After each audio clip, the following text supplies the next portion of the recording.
The NFL's biggest offseason winners and the team everybody is sleeping on. This is Robbie. This is the Bayou Breakdown. Please comment, like, and subscribe. I'll get to them as soon as I can. But let's get into this. So, every offseason, we obsess out over free agency grades and draft grades and blockbuster trades and what have you. But here's the thing. So, the teams that actually improve the most aren't usually the teams making the headlines, and a lot of people miss that. Today I'm ranking the biggest offseason winners heading into the 2026 season and my number one overall team that almost nobody outside of that fan base is talking about. So I want to start off with the Buffalo Bills. They are my number 5 team, rightfully so. They have made a lot of big time deals here. So they finished as one of the AFC's elite again. Numerous years of doing this.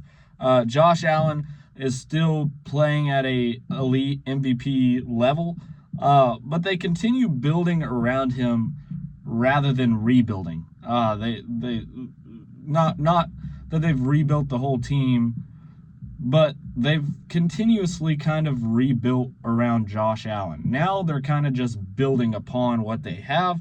But Buffalo led the NFL in 22 personnel usage in 2025. And, I expect them to use much heavier offensive sets in 2026 as well.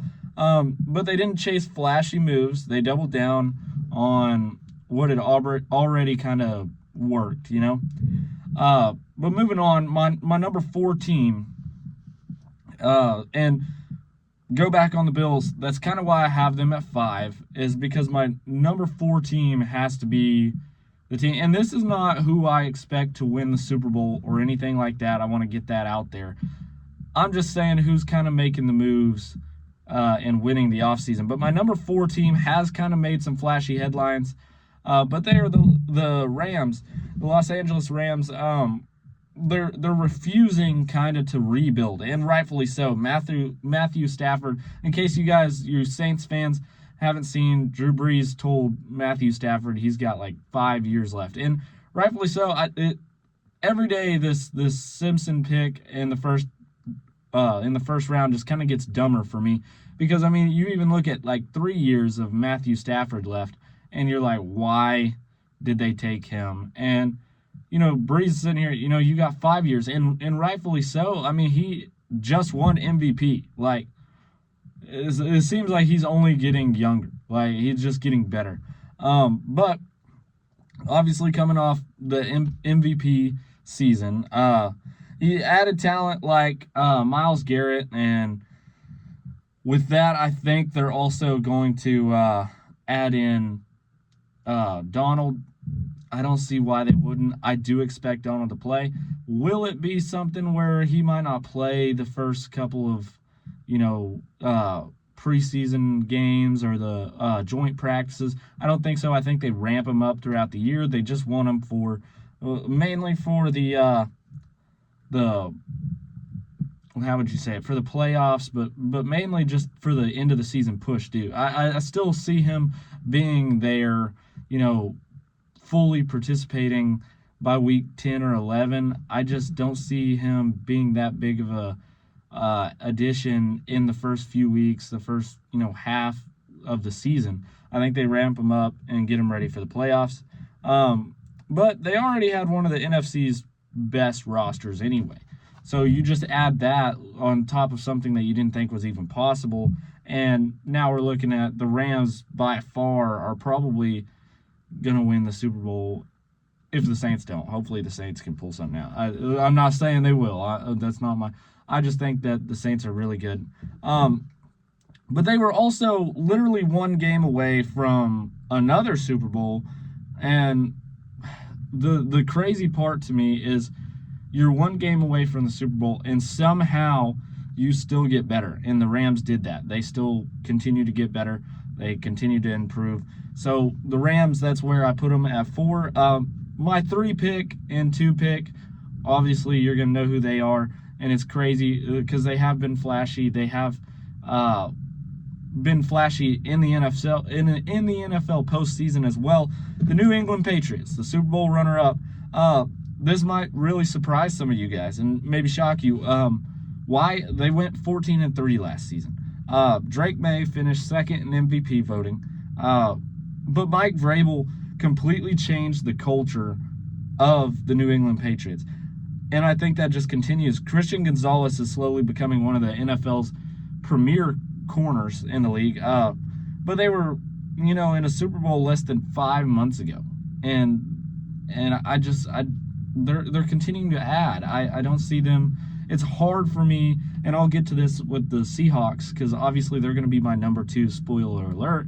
But it's hard for those teams to improve, and we haven't seen that a bunch over recent years. But these teams have. They have improved, and to be in a Super Bowl 5 months ago and still improving is crazy to me and very shocking. But the Seattle Seahawks, obviously, here we are. They come in at 2. How often do reigning Super Bowl champs actually improve? And the answer is not very often. You just don't see that. But Seattle might have done exactly that. I mean, they're the